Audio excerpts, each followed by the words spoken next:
Welcome back to On the Radar, the podcast where sports, culture, and marketing collide. I'm your host, David, and I'm here with Aegis. And on today's episode, it's all about how the WNBA is doing more than just breaking records on the court, but also making power moves off the court as well. It's mentorship, marketing, and motivation, all wrapped into one. And trust me, it's more than just a feel-good story. It's a blueprint for how leagues should invest in the future.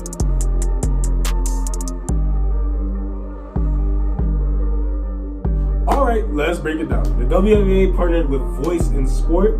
Last year, it's a platform designed to keep girls engaged with sports through mentorship and education. And in just 1 year, they reached 50,000 girls. Crazy numbers. And now, for year 2, they're gunning for 100,000. That's not just scaling, it's doubling impact.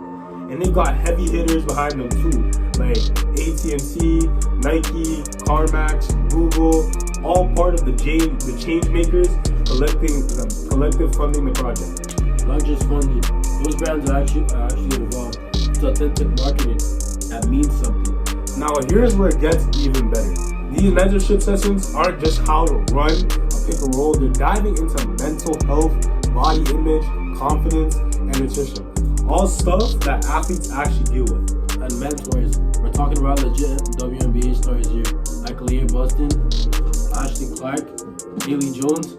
I mean, imagine being 14 and getting advice from your favorite pro. Exactly, and they've added women X's for Sports Biz World too. So these girls are also learning how to transform their love for sports into leadership, careers, and big goals.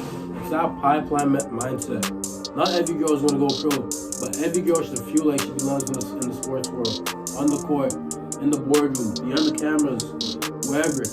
And let's not forget the mentorship isn't just about inspiration, it's a strategy. It gives these girls access, advice, and network. That's the kind of stuff that changes lives. Alright, let's talk tech. They just launched the Voice in Sport app, which also makes mentorship accessible from anywhere, everywhere. No matter where you live, you've got game in your hands. And let's not skip over this. This whole thing is happening while DI efforts are getting heat politically. The WNBA and DIS are standing strong, making sure girls, especially from different communities, have the support they need. And we gotta highlight this too. The WNBA is sticking to their values.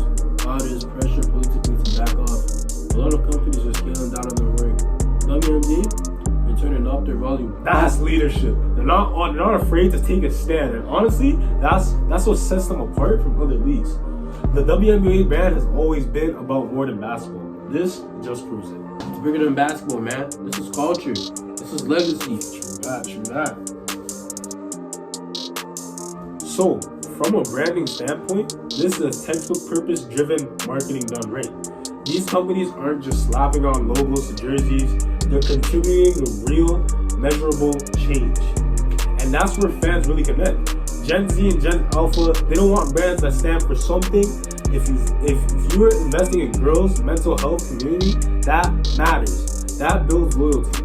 And honestly, it sets a challenge for the NBA, NFL, and even the NCAA. Like, what are you doing to mentor the next generation? Facts! The WNBA is putting in that work, and it's time for the rest of the sports world to catch up. So, what did we learn today? If you're a sports league trying to build a long-term loyalty and impact to this playbook, invest in the next generation. Put purpose behind your partnerships. And brands, take notes. This is how you show up, not just with a check, but with real support, real storytelling, and real access. That wraps up this episode for On the Radar. If you're loving this show, hit that follow button, leave a review, and tag us on the radar with your thoughts. We'll catch you next time, where branding meets the buzzer. Peace.